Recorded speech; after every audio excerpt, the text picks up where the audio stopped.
Bonsoir à tous. Ce soir, je vais parler aux officiers burkinabés. J'ai eu des informations ce soir que voilà, l'alerte a été lancée un peu partout dans les casernes après les incidents au Mali qui sont toujours en cours.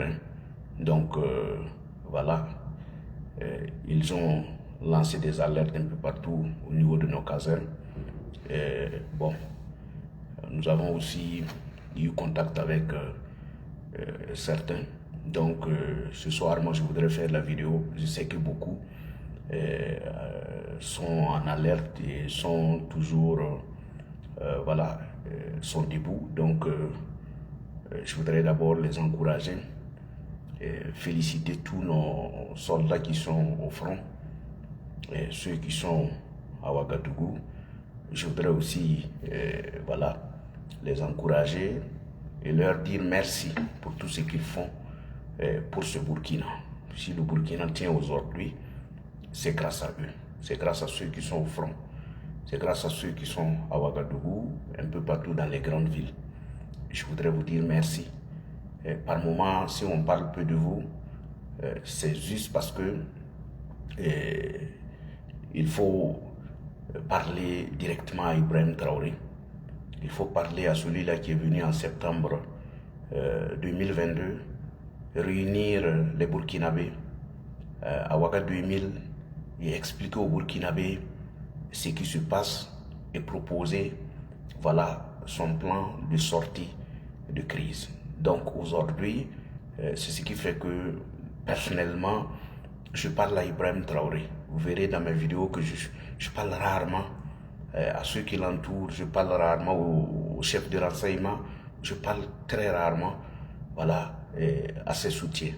Parce que pour moi, en septembre 2022, celui qui s'est pointé devant les Burkinabés, c'était Ibrahim Traoré. En ce moment, il n'y avait pas de ministre, il n'y avait pas de député, il n'y avait pas, voilà, je dirais,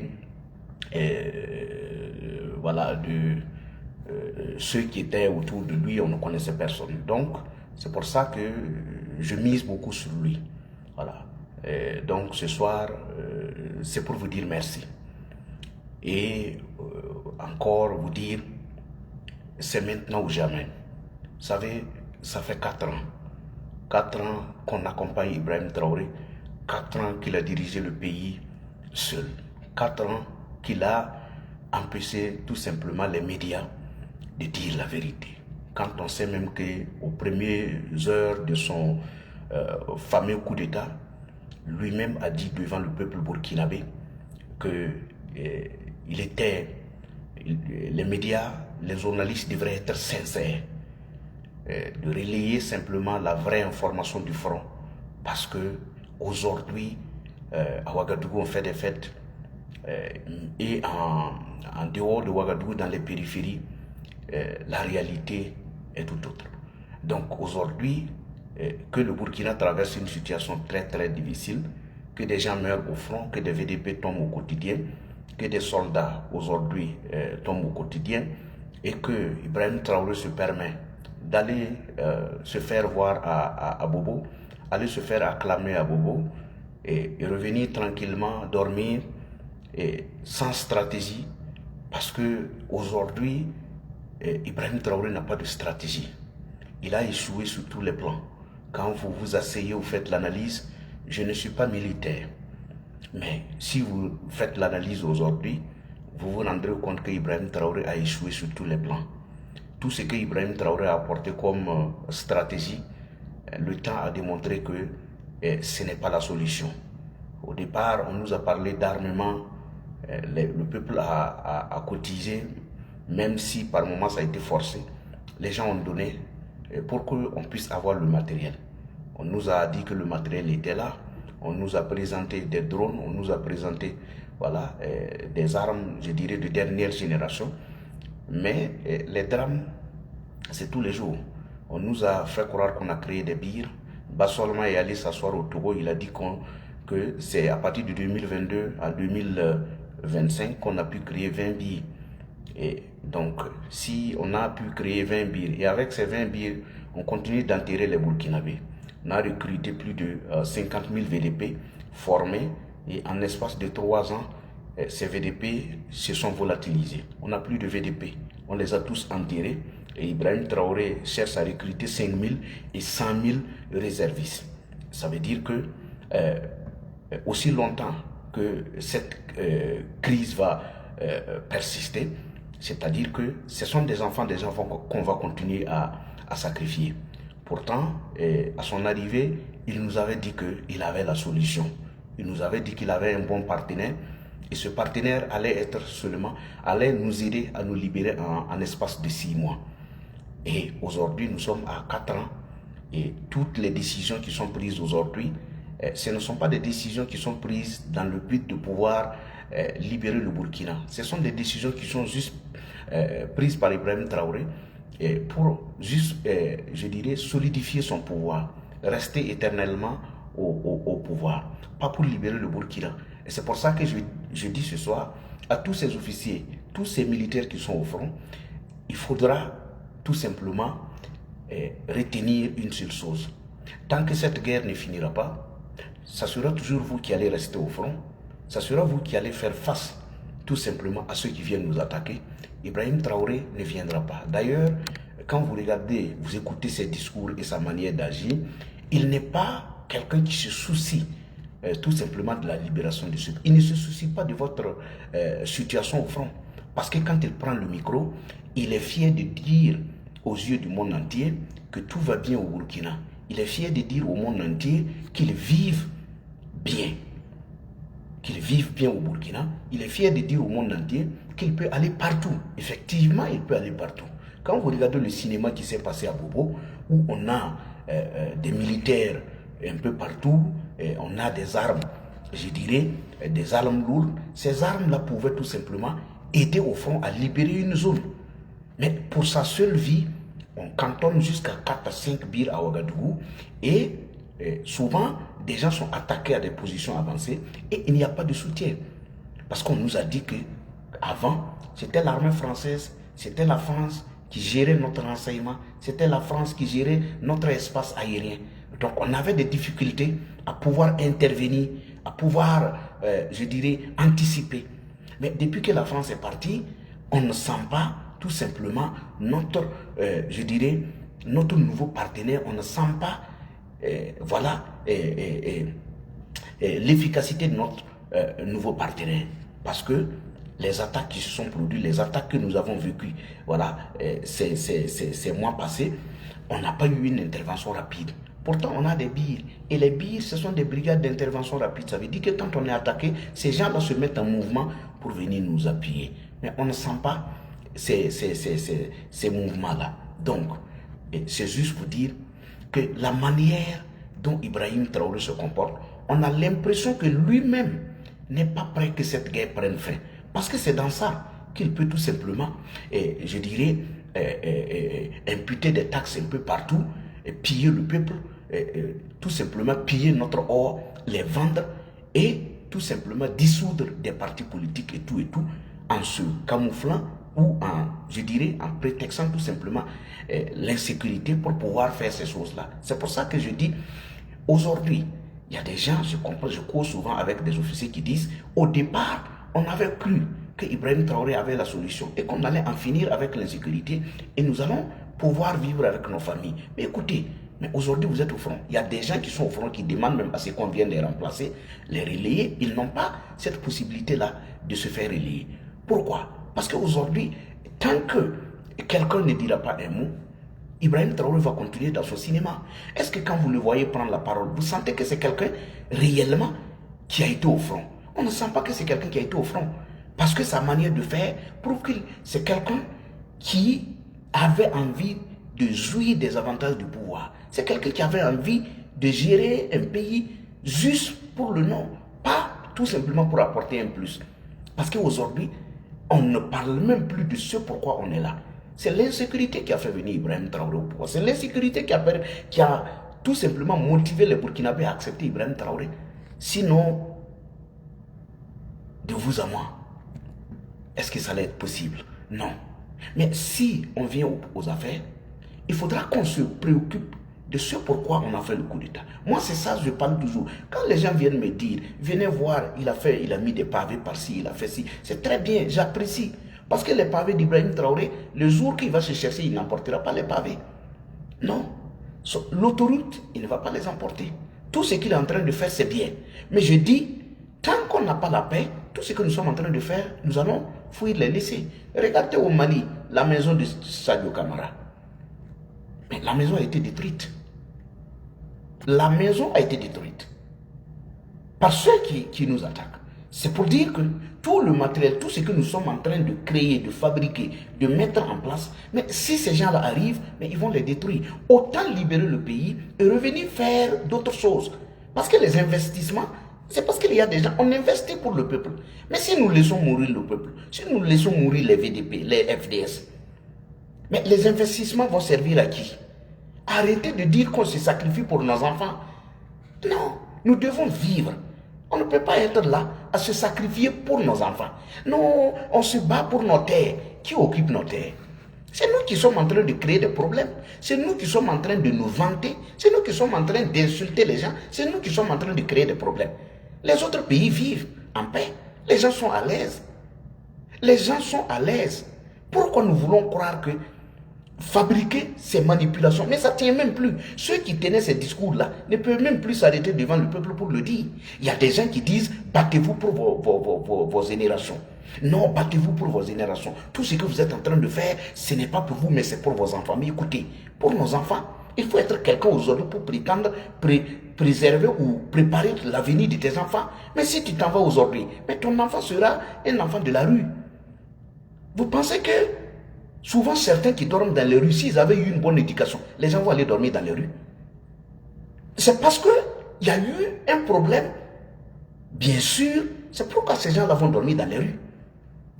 Si tu as eu un bon parent qui t'a bien éduqué, mais est-ce que tu vas aller dormir dans un rond-point? Non. Tu n'iras pas dans un rond-point parce que tu es éveillé. Tu sais qu'au rond-point, on ne peut pas empêcher qu'on assasse Ibrahim Traoré. Pour vous prendre l'exemple, quand je vous disais que Ibrahim Traoré ne vous calcule même pas dans les ronds-points. Je vous prends un exemple simple pour ne pas aller loin. Vous avez vu ce qui s'est passé au Mali avec le ministre de la Défense. Je ne voudrais pas revenir là-dessus, mais je présente encore mes condoléances à sa famille. Mais le ministre de la Défense, tout est ministre de la Défense d'un pays. Mais pour accéder au domicile du ministre, il y a combien de barrières, il y a combien de checkpoints, c'est-à-dire qu'il y a combien d'étapes à franchir pour atteindre le ministre. Moi, quand je vous dis souvent que je n'ai pas le temps d'aller en profondeur parce que la manipulation des gens de l'AIS, par moment, quand j'écoute, je dis, mais ayez honte un jour. Parce que quand vous vous vantez, vous manipulez. Avec les événements, essayez de corriger. Je sais qu'il y a des gens qui n'ont rien dans la tête. Je sais qu'il y a des gens qui se nourrissent de ça. Parce que manipuler aussi, il y a des gens qui sont payés pour le faire. Mais à un moment donné, ayez pitié de vous-même et de votre pays. Il y a eu combien de checkpoints pour atteindre le domicile du ministre? Donc ça veut dire, au premier checkpoint là, déjà à partir de là-bas, on pouvait s'y aller. Parce que nous sommes en guerre. On ne peut pas rentrer dormir. On ne peut pas ne pas avoir une force prête à intervenir. Moi, je parlais toujours de ça ici. Nous sommes en guerre. C'est-à-dire que les pilotes de nos drones là, ce ne sont pas des gens qui dorment. Ce sont des gens qui se relaient. Puisque aujourd'hui, vous avez votre espace aérien. L'espace aérien appartient à l'AIS. Et d'ailleurs, notre renseignement, c'est-à-dire au Burkina, le renseignement est tellement efficace qu'il est capable de localiser des centres de déstabilisation depuis la Côte d'Ivoire à 1100 km de Ouagadougou. On localise des centres de déstabilisation. Au Bénin, on localise. Mais Kati là, Kati Ouagadougou, ça fait 880, j'avais regardé, je ne sais pas si j'ai vu, ça fait 880 km. Ça veut dire que notre renseignement, même si le renseignement malien ne fonctionne pas, même si le renseignement nigérien ne fonctionne pas, le renseignement burkinabé devrait normalement pouvoir aider Goïta, informer Goïta de ce qui, parce que c'est qui ce drame. Parce que ce n'est pas le même jour que les gens ont eu le temps de préparer tout ça. Étant donné aussi que le Mali, tout le Mali est derrière Goïta. Tout le Mali aime Goïta. Il n'y a même pas eu quelqu'un qui a pu signaler au renseignement qu'il y a quelque chose qui se prépare. Parce que pour ces choses-là, ce sont des gens qui ont eu le temps de préparer. Donc, je reviens pour ne pas rester au Mali parce que je n'aime pas parler des autres pays. Donc, je dis, avec ces checkpoints-là, les gars ont pu franchir tout ça jusqu'à arriver sur le ministre. Moi, l'analyse, souvent, je vais basculer pour dire, parce qu'avec ces poutistes-là, vous voyez Goïta, vous voyez Ibé, vous voyez Kiani, ce sont des gars même qui sont capables de travailler avec les ennemis même pour même neutraliser les gens qui sont contre eux et qui sont chez eux. Mais je ne veux pas dire que c'est ça. Mais quand moi j'analyse la chose là, ça fait peur. C'est pour ça que je vais parler à nos officiers. Ces gens-là, Ibrahim Traoré, Goïta et Kiani, ce sont des gens qui sont prêts à tout pour rester au pouvoir. Donc, vous qui êtes à côté là, vous êtes suivis. Et ces gens-là, ils sont prêts à tout faire pour rester au pouvoir. Si des gens peuvent, c'est-à-dire qu'ils peuvent faire saigner le peuple, pour aller acheter des mercenaires russes pour venir les installer dans votre pays. Quand on fait venir un étranger dans ton pays, mais les mercenaires russes là, c'est contre qui? De toutes les façons, ce n'est pas contre les djihadistes. La preuve au Mali, quand les djihadistes sont arrivés, mais les mercenaires russes n'ont pas réagi. Si c'était les Français, même s'ils allaient mourir, Sadio Camara n'allait pas tomber. Jamais.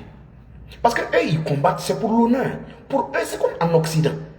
Quand un policier te défend, quand il y a une enquête à mener suite à un incident, mais le policier le fait pour l'honneur même du pays, pour l'honneur du cœur, du corps. C'est-à-dire qu'il se donne corps et âme pour que la vérité jaillisse. C'est pour eux-mêmes. C'est comme chez nous, quand il y a un incident et que la police ne mène pas des actions pour que la vérité éclate, ça veut dire que le gars n'a pas compris d'abord même que le fait de faire la lumière, c'est d'abord même pour leur honneur. C'est pour ça que les gens se battent. Regardez, quand il y a eu l'incident hier avec le président Trump, je ne vais pas parler de ça comme ce sont les États-Unis, je n'aime pas parler. Mais vous avez vu, les gardes-corps se sont positionnés. C'est-à-dire qu'ils sont venus se barricader. Ils ont barricadé le coin, ils sont venus se mettre devant Trump. Ça veut dire que eux-mêmes, ils sont prêts. On doit tirer sur nous pour qu'on protège le président. C'est ça. Parce que si on laisse toucher le président, mais c'est nous.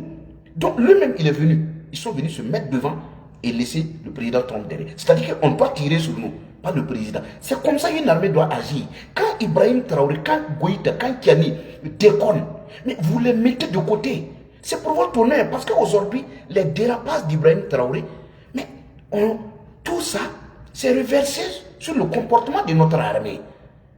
Parce qu'Ibrahim Traoré, c'est militaire. S'il déconne, mais vous le mettez de côté.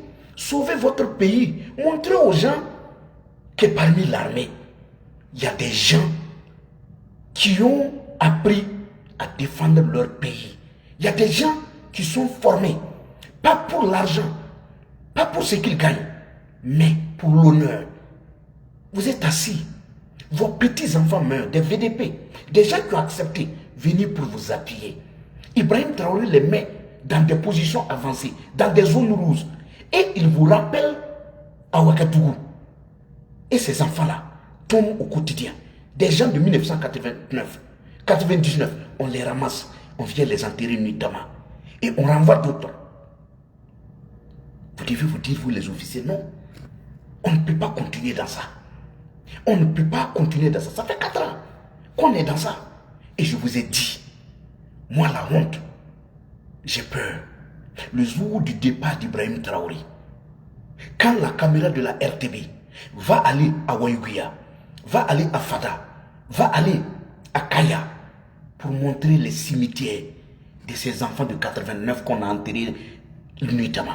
Quand cette caméra-là va parcourir les villas de Ouagadougou pour montrer au monde entier ce que nous, Burkinabés, nous avons assisté, nous avons accompagné à ce qu'on torture nos propres frères. J'ai honte. Je me pose des questions. Qu'est-ce que le monde entier va penser de nous? Ce pays-là, le pays des hommes intègres, autrefois respecté, aimé de tous. Ce pays-là, le pays du Moro Naba, où le Moro Naba lui-même est assis. On va enlever des gens, les mettre dans des villas, 1 année, 2 ans, 3 ans, sans que personne, sans qu'un guide religieux, sans qu'un musulman, sans qu'un catholique, un protestant ne dise: Monsieur le Président, si nous sommes là pour vous aider, nous sommes là pour vous accompagner. Juger les gens. On ne peut pas maintenir des gens. Même si Dieu avait pitié du Burkina, le fait de torturer ces gens-là, le fait de les mettre dans des villas, les maltraiter, Dieu ne peut pas nous soutenir. Dieu ne peut pas nous libérer. Et ce sont les pleurs de ces gens-là qui font que, à chaque fois qu'on entreprend quelque chose, on échoue. À chaque fois qu'on entreprend quelque chose, on échoue. Parce que ceux qui pleurent dans les villas, leurs cris parviennent à Dieu. Et Dieu les écoute plus que nous, parce que nous sommes méchants. Ces gens-là, il y a des gens qui n'ont rien fait. Et c'est ce que j'ai dit. Souvent, quand les guides religieux vont pour parler à Ibrahim Traoré, ce n'est pas de la manière dont nous parlons à IB. Vous avez la manière de lui parler. On ne peut pas être assis dans la même ville que Ouagadougou, et laisser faire ces choses-là. Vous priez quel Dieu? Quand vous allez à la mosquée, vous priez quel Dieu? Vous ne sentez pas que Dieu ne nous écoute plus au Burkina? C'est dans cette même ville au Burkina qu'on retrouve des parties d'organes humains. Dieu ne nous écoute pas. Tout ce que Ibrahim Traoré, certains qu'il a libérés, les gens sont sortis mourants.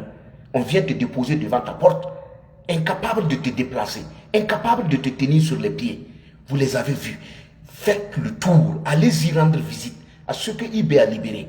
C'est pour ça que j'ai dit, Ibrahim Traoré se moque du Burkina, il l'insulte du Burkina, il s'en fout du peuple burkinabé. Je le dis pourquoi. Comment un individu comme IB, qui enlève des gens, peut-il aller dans un centre de détention pour aller prendre le micro et dire qu'il est humain? Quand on est humain, est-ce qu'on peut enlever quelqu'un et le priver de sa famille? Mais la famille est là. La famille n'est pas pour ce que l'individu a fait. D'ailleurs, est-ce qu'il a fait? Moi, je suis là, je parle. Ma famille ne m'a jamais dit de parler. J'ai des gens de ma famille qui ne me parlent même plus, qui ne m'adressent plus la parole. J'ai des gens de ma famille qui ne me parlent même plus. Moi, je suis assis ici. Ma famille, c'est ceux qui m'écoutent. Ma famille, c'est ceux qui me comprennent. Moi, je n'ai pas de famille. Les gens m'ont insulté. D'autres m'ont maudit. D'autres ne parlent même plus avec moi. Mais je peux me taire ici. Qui me paye pour parler? Personne. Il y a des moments, je sors ici, j'ai les yeux rouges. Je finis, je vais travailler. Je suis aux États-Unis. Vous demandez ici, là. On ne camoufle rien. Demandez-les. Si je travaille ou pas, ils vont vous donner ce que je fais. Si je gagne de l'argent qui peut me nourrir, mais vous allez les voir. Allez-y leur demander, ils sont là. Ici, on ne peut pas camoufler quelque chose. Nous, on se bat. Mais pourquoi on accepte que les gens nous insultent? Pourquoi on accepte que les gens fassent tout? Mais quand on est là, vous savez ce qu'on vit? Vous savez ce que les gens nous font? Mais on ne vient pas vous dire parce que quand on s'engage à se battre pour son pays, mais personne ne t'a mis dans cette affaire. Tu ne peux pas venir t'asseoir ici pour faire une vidéo, expliquer aux gens, quand je sortais hier, quelqu'un m'a poursuivi, quelqu'un m'a fait ça, on m'a traqué. Je sais pas, mais tu ne peux pas dire ça aux gens. On vit avec ça. Il y a des moments où on ne dort pas. Il y a des moments où on vit des situations, mais on ne peut pas les raconter. Parce que ce n'est pas quelqu'un qui t'a dit de le faire. Si tu es fatigué, tu abandonnes. Avant toi, les gens ont fait. Après toi, les gens feront. Et tu n'es pas le meilleur. Tu n'es pas le seul à le faire. C'est pourquoi on ne vient pas le faire. Sinon, on travaille des situations que si on vous explique ici, mais vous allez nous dire si c'est ça, il faut abandonner. Parler de ton pays, moi qui suis là, je n'insulte personne. Mais je ne peux pas vous dire ce qu'on me fait. Je ne peux pas vous dire ce que je vis. Parce que c'est une décision personnelle. Et chacun est assis sous l'ombre de ses actes. Donc, pour ne fermer cette parenthèse, c'est pour vous dire que asseyez-vous cette nuit-là. Tous ceux qui m'écoutent aujourd'hui, allez-y vous asseoir. Posez-vous la question. Depuis que Ibrahim Traoré est là, qu'est-ce qu'il a fait de mieux que les autres qui étaient là? Ne venez pas me parler de pavé. Parce que les pavés ne valent pas mieux que la vie d'un VDP.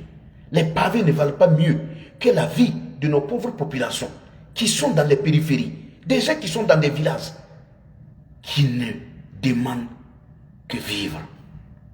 Des gens qui ne connaissent pas la politique, qui s'en foutent pas mal d'un fauteuil présidentiel. Ils ont juste besoin d'être en paix dans leur village pour tout simplement travailler, se nourrir. Ibrahim Traoré est incapable. Combien de villages a été libéré par Ibrahim Traoré? Citez-les. Tout Ouaïguia en allant, aucun village, tout le monde a déguerpi. Et souvent je dis aux gens, vous ne pensez même pas à votre population qui s'éparpille. Vos populations qui vont un peu partout. Le Burkina qui se vide. Asseyez-vous un instant, pensez à ça. Comment nous allons devenir si on continue avec ça?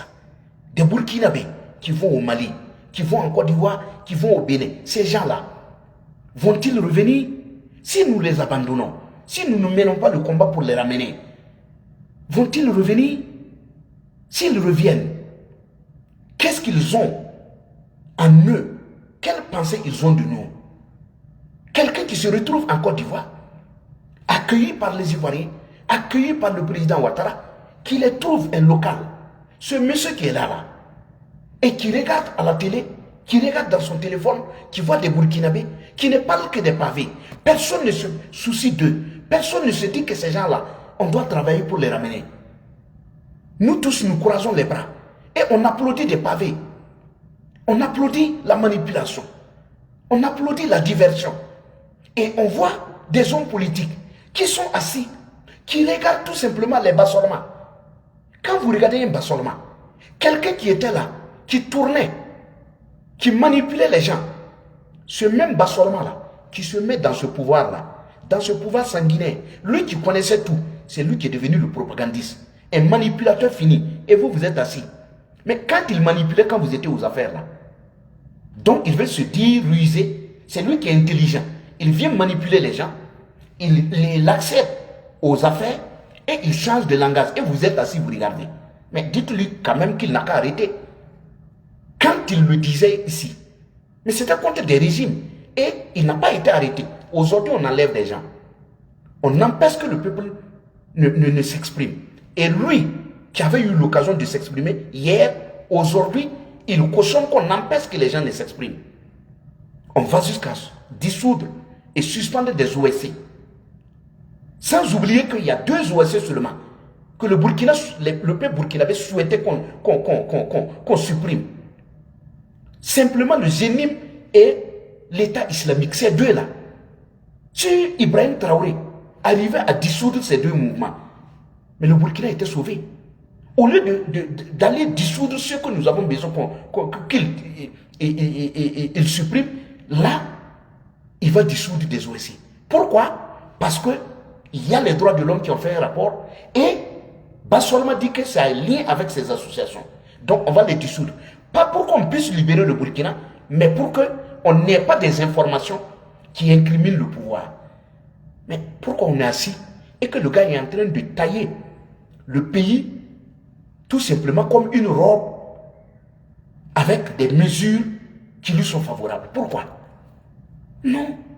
Si c'était des actes qui pouvaient, des décisions qui pouvaient aider à libérer le Burkina, mais il ne parle pas de la libération du Burkina. Le danger est à 100 km. Donc, c'est pour vous dire, il ne faut pas que nous soyons humiliés jusqu'en plein cœur Ouagadougou. Ce qui s'est passé au Mali là, mais c'est une suite logique. C'est dans la propagande qu'on a abouti à ça. Quand les groupes armés empêchaient le carburant d'accéder à la capitale, les gens sont restés dans la manipulation. Quand le président Ouattara a convoyé le carburant avec, bien sûr, l'appui de l'armée ivoirienne pour le Mali, mais les gens ont pris, ils ont fait la propagande. Au lieu de dire la vérité, on était dans la propagande. Donc, ces attaques-là, ça ne surprend personne. Au Burkina aujourd'hui, mais on attaque Sabsé à moins de 100 km. Quand Damiba quittait le pouvoir, le danger était à 184 km. C'était Gaskindé. La dernière attaque qui a fait partie d'Amiba, c'était Gaskindé. 184 km de Ouaga. Le progrès de IB est où? Et que les djihadistes attaquent Sapsé à moins de 100 km de Ouaga. C'est un calcul simple. On n'a même pas besoin d'aller loin à l'école pour faire ce calcul-là. Si Damiba quittait le pouvoir quand le danger était à Gaskindé, sous Ibrahim Traoré, avec les armes, avec les cotisations, avec la manipulation, avec les Russes, le danger est à moins de 100 km de Ouaga. Mais le progrès, il est où? Le progrès, il est où? On est venu nous dire ici qu'on a atteint l'autosuffisance alimentaire. Et ce sont les Chinois qui nous apportent du riz. Ce sont les Canadiens qui nous apportent du riz. Un peu partout, les gens nous apportent du riz. Le gouvernement prend le riz, il change les sacs, il met des logos pour les vendre avec la SONASES. Mais est-ce que ça, c'est un comportement sain? Des gens nous apportent le riz. C'est à distribuer aux populations. Vous prenez le riz et vous changez les sacs pour les vendre pour les remettre à la SONASES pour vendre. C'est-à-dire que IB est juste là pour le gain facile. C'est pourquoi j'ai dit, vous savez, les Occidentaux souvent, et pour briguer, c'est-à-dire que pour être président chez eux, ils font des enquêtes pour voir est-ce que toi-même tu arrivais à joindre les deux bouts. Parce que souvent c'est ça. Quand quelqu'un arrive à la tête de votre pays, quand un affamé arrive, quand quelqu'un qui n'avait même pas la possibilité de joindre les deux bouts, quand ces gens-là arrivent à la tête de votre pays, mais le gars même quand il voit l'argent, c'est-à-dire qu'il devient fou. Il est fou quand il voit l'argent, quand il voit l'or. Tu vois, quelqu'un comme ça, qui n'avait jamais vu l'or, bon, on vient lui déposer des lingots d'or, mais le gars, c'est-à-dire qu'il est fou. C'est-à-dire qu'il rentre dans tous ses états, et puis, bon, il regarde l'argent, il rit. Ah, vous ne voyez pas qu'il rit? C'est-à-dire qu'il rit, parce que, tu vois, il voit les lingots d'or, il voit tout. C'est qu'il n'avait jamais vu ça. Donc, il faut d'abord que cette folie-là quitte de monsieur pour qu'il se concentre. Sinon, il n'est pas... Non, c'est-à-dire qu'il est fou. C'est-à-dire qu'il a une folie. Il rentre chez lui, bon, tout va bien, tout est là. Donc, quand il sort, il ne sait même plus qu'il y a des gens qui vivent ça. Comment un chef d'État va dire que lui, il peut aller partout? Toi, tu peux aller partout, mais tu as l'armée, non? Tu vas avec qui? On vient te prendre, on te met dans une barrique. Moi, j'appelle les blindés là, des barriques. On vient te prendre, on met dans une barrique. Et puis, c'est ta tête qui est dehors, tu dis que tu peux aller partout. Mais nos populations là, eux, ils peuvent aller avec quoi? Ils vont aller avec quel blindé? Un chef d'État ne doit même pas être fier de pouvoir aller partout et que sa population ne peut pas se déplacer. C'est le contraire qui allait être apprécié. Si la population pouvait aller partout et que toi, tu ne peux pas aller partout, mais c'est ça ta réussite. Toi, tu peux aller partout, mais tu as l'armée. Et les autres. Donc, pour terminer, je voudrais dire aux Burkinabés, à tous ceux qui aiment ce que je fais, faites la remarque. Regardez sur la toile. Les manipulateurs sont où? Ceux-là qui vous avaient dit que l'armée monte en puissance, ceux-là qui vous avaient dit que avec l'union du Burkina, Mali, Niger, cette guerre allait durer seulement 6 mois. Ils sont où? Ceux qui vous ont manipulé pour vous dire que notre problème c'était la France. Ceux qui vous ont motivé à aller verser des excréments à l'ambassade de France, qui ont fait fermer l'ambassade, où vos enfants ne peuvent plus avoir des visas. Ils sont où? Ils sont retranchés en Occident. Ils ne parlent plus de vous. Ils ne parlent plus de votre situation. Vous les entendez parler? Est-ce que vous les entendez parler? Ceux-là qui vous ont dit que pour tousser les leaders de ces 3 pays, on devrait marcher sur eux. Quand on a marché sur Sadio Camara, ils étaient où? Ils ont pu faire quelque chose? Est-ce qu'ils ont pu faire quelque chose? Est-ce qu'ils ont eu le courage de présenter même leurs condoléances à leur famille?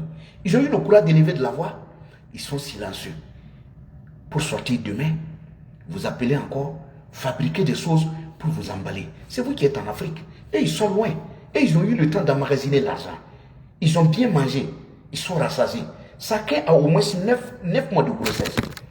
Regardez autour d'Ibrahim Traoré, les ministres. Chacun a au moins 6 mois de grossesse. Dans un pays comme le Burkina, où des enfants sont enterrés tous les jours, où des familles pleurent, ces gens-là ont le courage. Ils ont c'est-à-dire que le cœur tranquille, d'aller bien manger, boire leur soupe, manger leur viande de chien. Et regardez-les. Regardez le ministre de la Justice, il faut regarder son ventre. Regardez Bassoloma, regardez-les. Regardez eux tous. Ce sont des ministres qui devraient serrer la ceinture, mais regardez-les. Ce sont des gens qui se soucient de ce pays-là. Que chacun se corrige. Parce que le jugement du MPSR2 va édifier les Burkinabés. Et je dis, vous savez, Dieu a beaucoup de plans. Si Dieu nous permet qu'on vive ces choses-là, c'est pour que quand on va les quitter, que ça soit définitif. Parce que vous savez, au Burkina, les gens étaient tellement excités que certains parlaient, non, nous voulons la révolution. Nous voulons la révolution. Mais cette révolution-là, regardez, en 3 années, qu'est-ce que IB n'a pas fait dans le pays? Tous les guides religieux sont touchés. Tout le monde, chacun a eu son compte. Les commerçants, les miniers, les transitaires, les enseignants. Qui n'a pas eu sa dose? Qui, dans ce pays-là, n'a pas eu sa dose? Qui? Dites-moi. Qui? Les commerçants, les vendeurs de motos, tout le monde. Les maraîchers, Ibrahim Traoré les déguerpit au bord de la voie, sans trouver quelque chose pour eux. Lui qui était venu dire que les Damiba avaient vendu le Burkina avec la France, c'est lui qui l'avait dit. Il dit qu'il est venu récupérer nos terres pour nous. Quelqu'un qui vient récupérer nos terres, et il chasse même les orpailleurs. Mais les gens vont aller creuser où? Vous voulez qu'ils aillent en Côte d'Ivoire?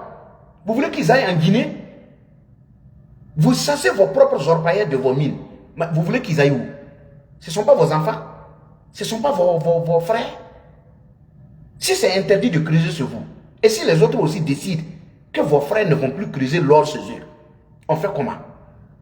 On fait comment? Que Dieu protège le Burkina. Que Dieu...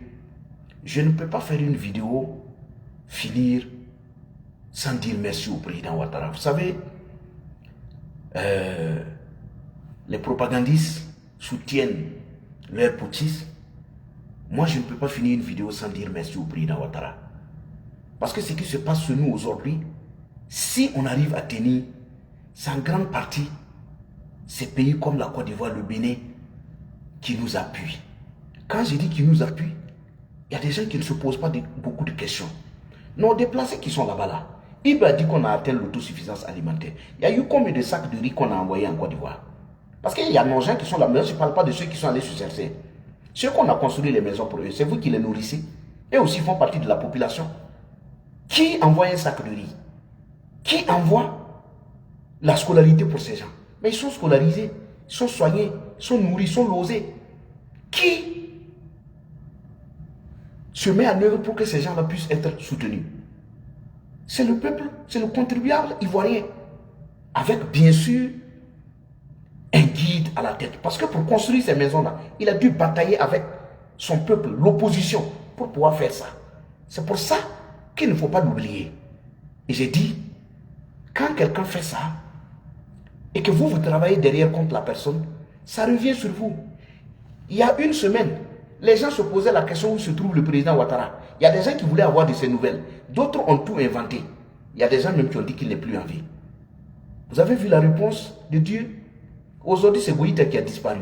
Vous aurez le temps de demander où se trouve Goïta et laisser maintenant et oublier le cas du président Ouattara. Vous avez du travail maintenant. Posez-vous la question où se trouve Goïta. Ça fait depuis 3 jours qu'on ne sait pas où il est. Donc, vous aurez la possibilité de poser la question où se trouve Goïta. Que Dieu protège le président Ouattara. Longue vie à lui. Et longue vie au président Talon. Et que Dieu se souvienne du Burkina. Que Dieu nous libère. Et merci à tous les activistes. Merci à tous ces panélistes des pays voisins qui nous soutiennent. Vous voyez, en Côte d'Ivoire, les gens font des panels, parler de notre pays. Pas parce qu'ils sont fiers de ce qui nous arrive ou ils sont contents. Non, les gens viennent parler. Pour qu'on se donne la main, parce que si nous souffrons, mais ces gens aussi souffrent. Parce que quand ça sort sur nous, on va se tuer. Donc, nous partageons les mêmes difficultés. C'est pourquoi les gens font des panels pour nous soutenir. Pas parce qu'ils sont contre nous. Donc, merci à tous et que Dieu sauve le Burkina.